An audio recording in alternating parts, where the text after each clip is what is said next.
Bali, ang gagawin po natin ngayon, magbabaklas tayo ng espada, guys. So, side pairing to, guys, ng B3, NMAX B3. So, papakita natin kung paano baklas dito. Tara, tara niya. Para mabaklas natin ito guys, itong pinaka-espada ng B3. So tatlong tornilyo na yan, dalawa yan sa dalawa. Tapos meron dito sa bandang likod guys. So isa rin dito. Yan. Yan po yung tatanggalin lang natin.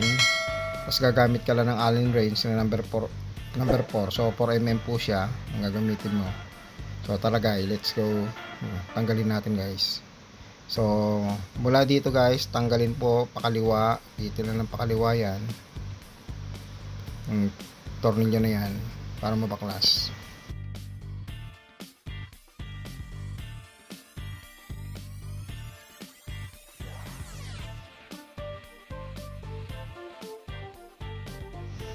So ayan guys, bali pagkatapos natin luwagan yung tornilyo na dalawa, so tanggalin na po siya. Yan, kutin lang po. Then dito naman sa bandang likod, ganun din, kakalasin din po natin yan. So ipakita ko lang sa inyo yung kung saan nakapwesto yung tornilyo rito guys. So bali ito po yung isang tornilyo nasa bandang ilalim. Yan po siya, yun yung kakalasin natin para matanggal ang flaring. Yan. So same procedure guys, gamitan ng Allen wrench na 4mm. So pihitin din uli ng pakaliwa guys, yan, para matanggal siya.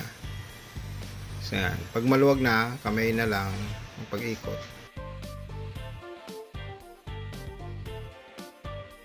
So yan po, bali natanggal na natin yung tornilyo na nasa dulo, nasa ulian. So ito, iangat lang itong flaring na yun guys. So kasama po yan na iangat natin. Yan. So ganyan po, dahan-dahanin nyo lang para hindi mabasag pag inaangat.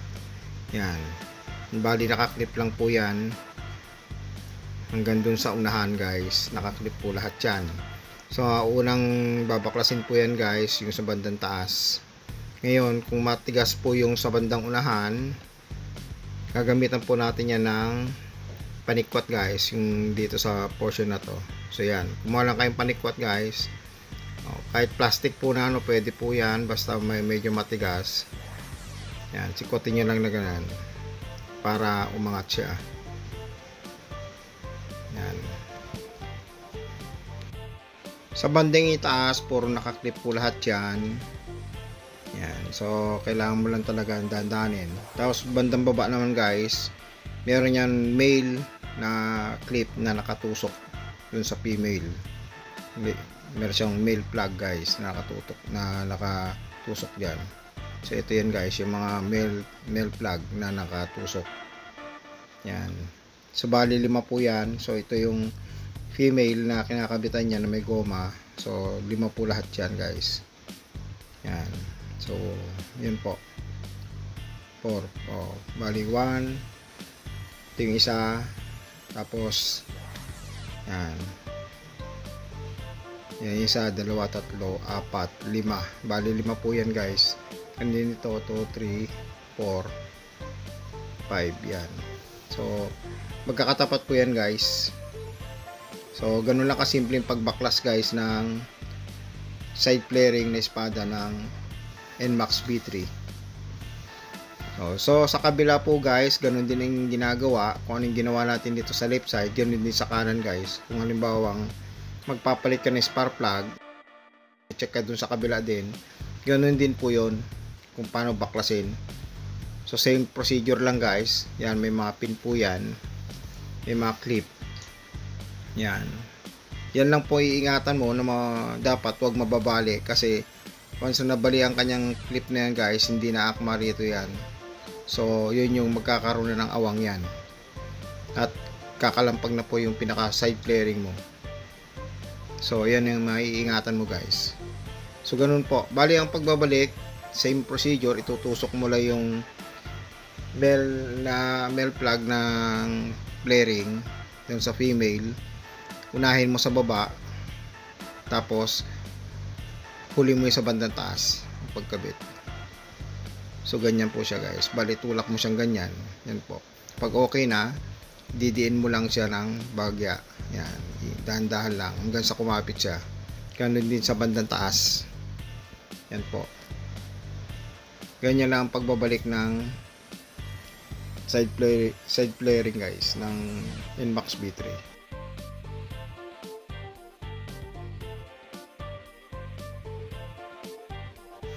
So yun po, bali pagtapos ilagay yung espada ng side flaring, bali ilagay na po natin itong dalawang tornilyo rito. So clockwise po ang kabit niyan guys. Pihitin ng pakanan.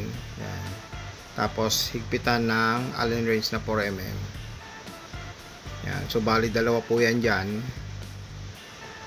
So ito yung mga binaklas natin kanina, yung bago kalasin yung espada na yan na side flaring. So yan po. Tapos isa sa bandang likod. Yan. Babalik na natin yung nasa bandang likod na tinanggal din natin. So yun. Kagaya po nung sabi ko kanina, kapag binabalik niya po yung flaring na to, ingat lang po sa mga clip na baka mabali. Kasi yan po magiging sanhi ng pag-iingay ng flaring. At kakalampag po ito. So yun po. So ganyan po ang pagtanggal at pagbalik ng espada ng NMAX B3. Tapos natin kung paano ipakita sa inyo kung paano baklasin itong side flaring na espada nitong NMAX B3. So sana may nakuha kayong kalaman sa vlog na ito. Thank you for watching. Please like and subscribe to my YouTube channel. Thank you.